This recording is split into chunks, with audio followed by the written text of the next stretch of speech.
ঘটক বলেছিল আমার বড় বোনকে দেখতে ছেলে আর ছেলের বাবা মা আসবে শুধু। আমরা সেই হিসেবে আয়োজন করেছিলাম। পরে দেখি ছেলের সাথে ছেলের 14 গোষ্ঠীও হাজির। লোক আসার কথা ছিল 3-4 জন, আসলো 15 জন। সাথে তো বাচ্চারা আছেই।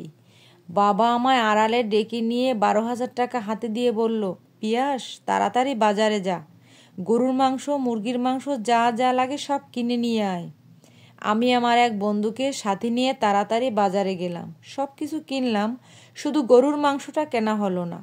একে তো বৃষ্টি, তার উপরে গ্রামের ছোট একটা বাজার, গরুর মাংস সবসময় পাওয়া যায় না। বাবাকে যখন ফোনে বললাম বাজারে কোথাও গরুর মাংস পেলাম না, তখন বাবা বলল, যেভাবে পারিস গরুর মাংসের ব্যবস্থা কর, তা না হলে আমার ইজ্জত থাকবে না। বাইক ভাড়া করে বৃষ্টিতে ভিজতে ভিজতে গেলাম থানার বড় বাজারে গরুর মাংস কিনতে। গরুর মাংস কিনে বাসায় আসতে আসতে একটু দেরি হয়ে গেল। বাবা আমার দিকে অসহায় দৃষ্টিতে তাকিয়ে বলল, দেরি করলি কেন? এত অল্প সময় এইগুলো রান্না করবে কিভাবে? এই বৃষ্টির দিনেও বাবা ঘামছেন। চোখে মুখে বাবার ভয়ের ছাপ স্পষ্ট বোঝা যাচ্ছে। আমার মাস্টার বাবাকে এতটা অসহায় আগে কখনো দেখিনি। আমি বললাম, আচ্ছা চিন্তা করবেন না, সব ব্যবস্থা হয়ে যাবে। আপনি ওনাদের সাথে গিয়ে বসে কথা বলুন। মাকে রান্নার কাজে সাহায্য করার জন্য আমার বড় বোন যখন রান্নাঘরে ঢুকলো, তখন আমার মা বড় বোনকে বাধা দিয়ে বলল, তুই কেন রান্নাঘরে আসলি? যা যা, তুই রুমে যা, রুমে গিয়ে তৈরি হ। বড় আপু বলল, মা তুমি পারবে না একা হাতে এত কিছু সামাল দিতে, আমি একটু সাহায্য করি। মা বলল, আমি পারবো একা সামাল দিতে, তুই তৈরি হয়ে থাক, ওরা কখন না কখন মেয়ে দেখতে চাইবে। আমি ছেলে মানুষ, রান্নার অত কিছু বুঝি না, তবে এটা ওটা কেটে দিয়ে মাকে যতটুকু পারি সাহায্য করার চেষ্টা করছিলাম। কেউ চায়ে চিনি খায় না, কারো বা চায়ে চিনি কম হয়ে গেছে, কেউ সিগারেট খাবে বলে তাকে আলাদা সাইডে নিয়ে যাওয়া, সাথে আসা বাচ্চাদের দেখাশোনা করা, এইসব করে করে আমার ছোট ভাইটাও দেখি ক্লান্ত হয়ে গেছে। 5 মিনিট পর পর বাবা রান্নাঘরে এসে মাকে বলে, কি গো, রান্না কত দূর হলো? কপালে জমে থাকা ঘামটা মা আঁচল দিয়ে মুছতে মুছতে বলে, এই তো হয়ে গেছে, আর একটু। রান্না হয়ে গেলে খাওয়ার পর্ব শুরু। আমি আর বাবা নিজে হাতে সবাইকে খাওয়াচ্ছিলাম। বাবা বারবার বিনয়ের সহিত বলছিল, জানি না রান্না কেমন হয়েছে, কোনো ভুল ত্রুটি হলে ক্ষমা দৃষ্টিতে দেখবেন। ওনাদের খাওয়ার স্টাইল দেখে মনে হচ্ছিল ওনারা 3 বেলায় 5 স্টার হোটেলে কাঁটা চামচ দিয়ে খাবার খান। এইখানে হাত দিয়ে খাবার খেতে হচ্ছে বলে ওনারা কিছুটা বিরক্ত।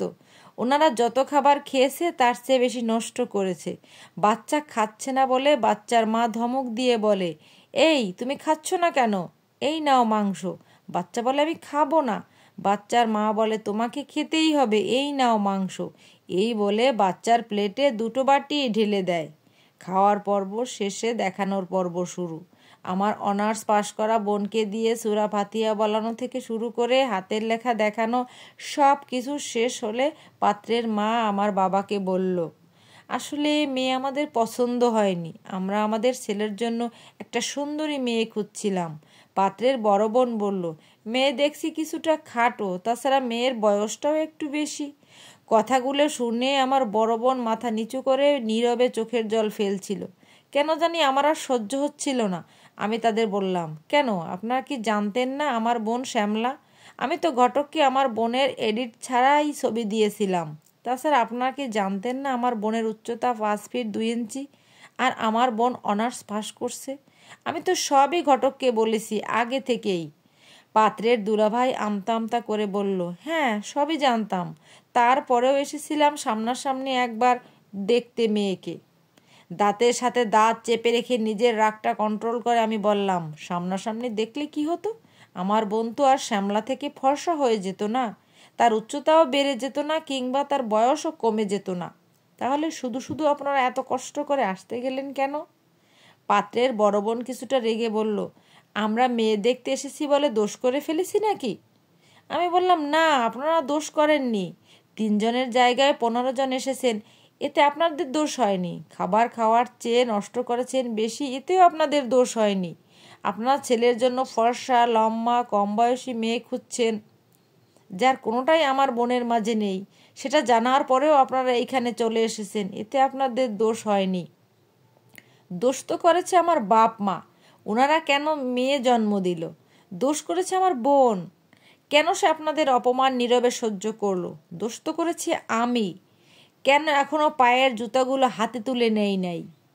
আমার কথা শুনে বাবা আমার গালে থাপ্পড় মেরে আমাকে থামিয়ে দিয়ে ওনাদের কাছে মাপ চাইল। সবাই চলে গেলে বাবা আমার কাছে এসে আমার মাথায় হাত বুলিয়ে দিয়ে বলল, যেদিন নিজে মেয়ের বাবা হবি সেদিন বুঝবি মেয়ের বাবাদের কত কি সহ্য করে নীরব থাকতে হয়। রাতে আপুর রুমে গিয়ে দেখি আপু এখনও কান্না করছে। 15 জন মানুষের সামনে যখন রিজেক্ট শব্দটা শুনতে হয় তখন অপমানে চোখে জল আসবেই।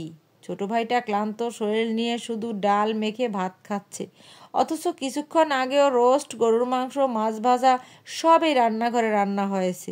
নিজের দিকে তাকিয়ে দেখি বৃষ্টিতে ভেজা টি শার্টটা শরীরেই শুকিয়ে গেছে। আমাদের সমাজে কিছু কিছু মানুষ এখনো দলবল নিয়ে মেয়ে দেখতে যায়, তারপর কবজি ডুবিয়ে খেয়ে মেয়ে পছন্দ হয়নি বলে বুক ফুলিয়ে চলে আসে, অথচ একটা বার ভেবে দেখে না দশজনের সামনে যে মেয়েটাকে রিজেক্ট করা হলো সে মেয়েটা কতটা কষ্ট পেতে পারে। দুজনের কথা বলে 10 জন গিয়ে যখন হাজির হলো তখন মেয়ের পরিবারের মানুষজন কতটা বিব্রতকর পরিস্থিতিতে পড়তে পারে। বিয়ের কথাবার্তা চলাকালীন মেয়েকে আলাদাভাবে আপনি নিজে একবার দেখুন। যদি মেয়েকে দেখে আপনার পছন্দ হয় তাহলে বাবা মা আর সাথে 2-1 মুরব্বি নিয়ে মেয়েদের বাসায় যান। মেয়ের বাড়িতে আগুন লাগে নাই যে আপনি দমকল বাহিনী নিয়ে ছোট লোকের মতো মেয়ের বাড়িতে হাজির হবেন।